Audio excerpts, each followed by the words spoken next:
दोस्तों, आज की हमारी कहानी है भगवान विष्णु के वाराह अवतार और नरसिंह अवतार के बारे में। जैसा कि दोस्तों मैंने आपको बताया था, महर्षि कश्यप और प्रजापति दक्ष की पुत्री से दो अत्यंत ही पराक्रमी बालकों का जन्म हुआ था। इनमें बड़े पुत्र का नाम हिरण्यकश्यप और छोटे पुत्र का नाम हिरण्याक्ष था। दोनों ही बालक बचपन से बहुत ही पराक्रमी और तेजस्वी थे।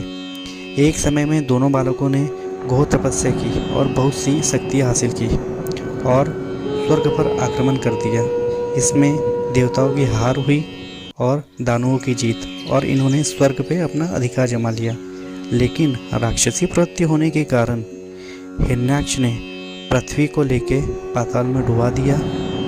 तब सभी देवता विष्णु के पास पहुँचे और विष्णु भगवान से प्रार्थना की। सभी देवताओं की प्रार्थना पर विष्णु भगवान ने वाराह का अवतार लिया और हिरण्याक्ष का वध किया और पृथ्वी को पाताल से बाहर निकाला। तब अपने भाई की मृत्यु का बदला लेने के लिए हिरण्यकश्यप ने भगवान ब्रह्मा की घोर तपस्या की।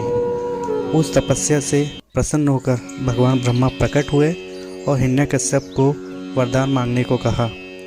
जब हिरण्यकश्यप ने भगवान ब्रह्मा से वरदान मांगा, उस वरदान में उसने मांगा कि मेरी मृत्यु न नर से हो न जानवर से, न दिन में हो न रात में, न घर के अंदर हो न घर के बाहर, न अस्त्र से हो न ही शस्त्र से।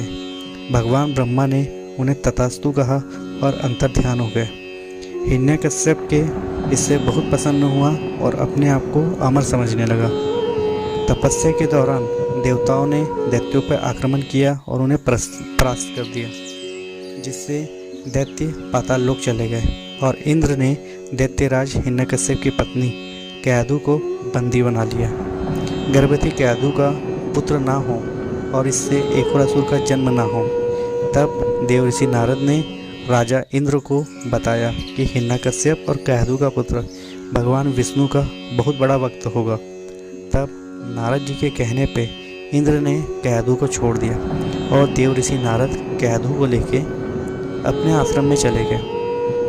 आश्रम में भगवान विष्णु के प्रवचन सुनकर कयाधु का आश्रम में समय बीता और कयाधु को पुत्र रत्न की प्राप्ति हुई, जिसका नाम प्रहलाद पड़ा गया।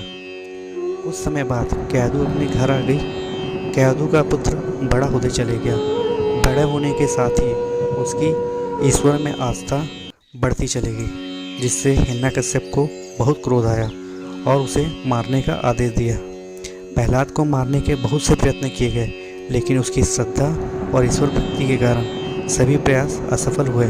यहाँ तक कि हिरण्यकश्यप की बहन होलिका, जिसे ब्रह्मा जी से वरदान प्राप्त थे कि वह जो चुनरी ओढ़ के अग्नि में बैठेगी वह उससे नहीं जलेगी, तब होलिका अपने साथ में प्रहलाद को लेकर अग्नि में बैठे, परंतु भगवान की कृपा से चुनरी उड़ के प्रहलाद के ऊपर जा गिरी और प्रहलाद जी नहीं जले और उस होली में होलिका जल गई।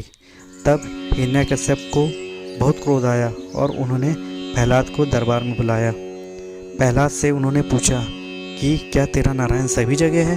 तब प्रहलाद ने इशारा किया, हाँ सभी जगह है।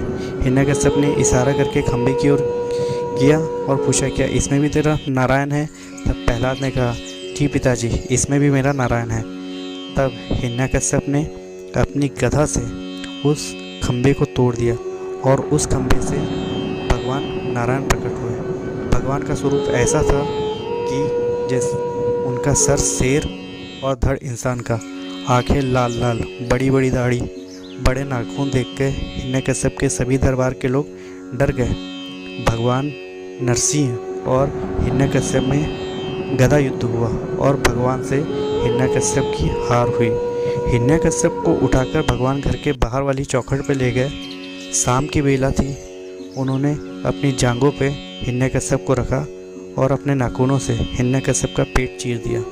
इस प्रकार हिरण्यकश्यप का अंत हुआ और भगवान नरसिंह ने इस अपने अवतार को सिद्ध किया। नरसिंह जी ने प्रहलाद को आशीर्वाद दिया और अंतर्ध्यान हो गए। दोस्तों, आपको आज की कहानी कैसी लगी कमेंट बॉक्स में ज़रूर बताइएगा और चैनल को लाइक और सब्सक्राइब करना ना भूलें। धन्यवाद।